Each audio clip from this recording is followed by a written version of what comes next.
feel like Tim the Toolman Taylor. Any of you who have watched an episode of the GCN Show over the last year or so will have seen our hacks and bodges section, which is one of my favourites. This is where viewers send in hacks or bodges made to their bike, modifications or their own creations, which in some way make life better for them. Well, most of the time, let's say. I tell you what's interesting to me, from an engineering perspective, is the 4 pivot point option. Moving on. Anyway, today we're going to do our very own hack or bodge, and we shall let you decide exactly what that is, because we are going to make our very own chain whip. Now, the things that you are going to need for the job are a piece of metal like this. I bought this steel bar. It's 1 meter long. It was until I cut it off and smoothed off the ends. It's 3 centimeters that way and 4 millimeters thick that way. We're also going to need some small nuts and bolts. I've got 4 millimeters by 10. A brief interlude. I've subsequently found out that 4 millimeter screws are slightly too big in diameter to go through the holes of the chain. So actually, I'm going to recommend 3.5 millimeters by 10 millimeter screws. An old inner tube.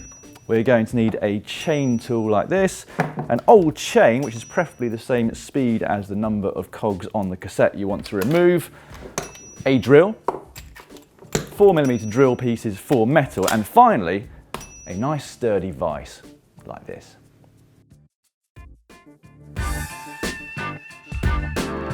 So the first thing that we're going to want to do is break a couple of pieces of our old chain off. The first piece is going to be 3 outer plates long, so it's open at either end of the chain, and then the second piece is going to be 1, 2, 3, 4, 5, 6, 7, 8 outer plates long, plus an inner one that's closed at the end.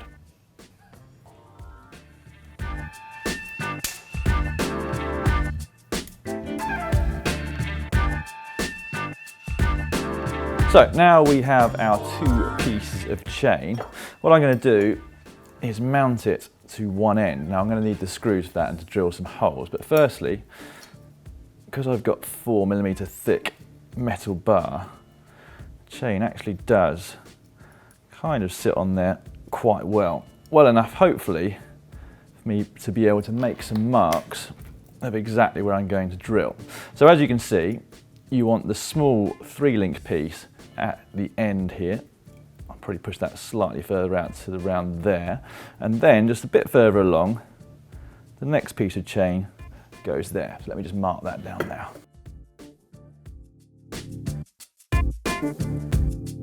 Once you've marked it, you can take the pieces of chain back off, and then it's time to mount your metal bar into your vise.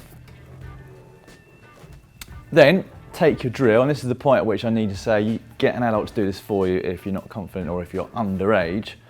And now it's also the time when I have to tell you, wear some safety glasses, just in case.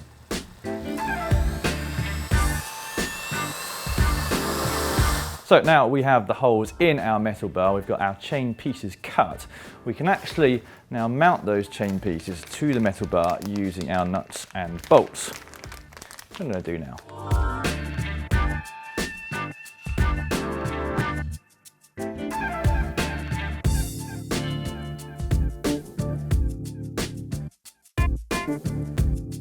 Now the idea is to do the screws up enough so they're not going to come loose, but not too much that there's no free movement still left in here.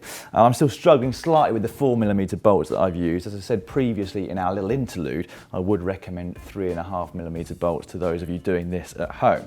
Now this actually should be a working chain whip, but we haven't quite finished yet, because to make things more comfortable for us, we're going to use our old inner tube here, cut it up, and effectively, like bar tape, wrap it around the end to make things a bit more comfortable.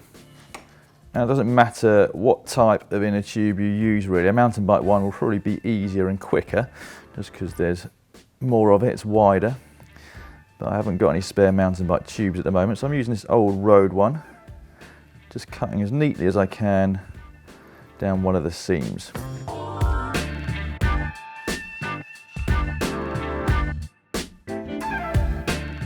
Incidentally, if you really want to go the whole hog and have a proper professional job, you've got some old bar tape lying about, you can give that a quick scrub and put it over the top of the inner tube.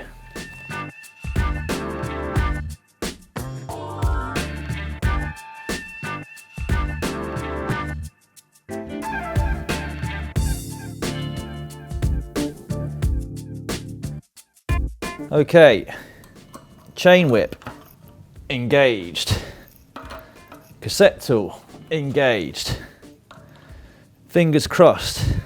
I can't. Here we go. There we go. Thankfully, it's worked. Don't need to take it all the way off. All I want to do is make sure that my homemade chain whip actually worked. Now, if you would like our entire maintenance playlist, you can find that by clicking in the top corner up there. Meanwhile, just down here is a detailed video on exactly how to go about taking your cassette off. And if you haven't yet subscribed to the channel, it is absolutely free. All you've got to do is click on the globe. So pleased with myself. I've only been here 4 hours.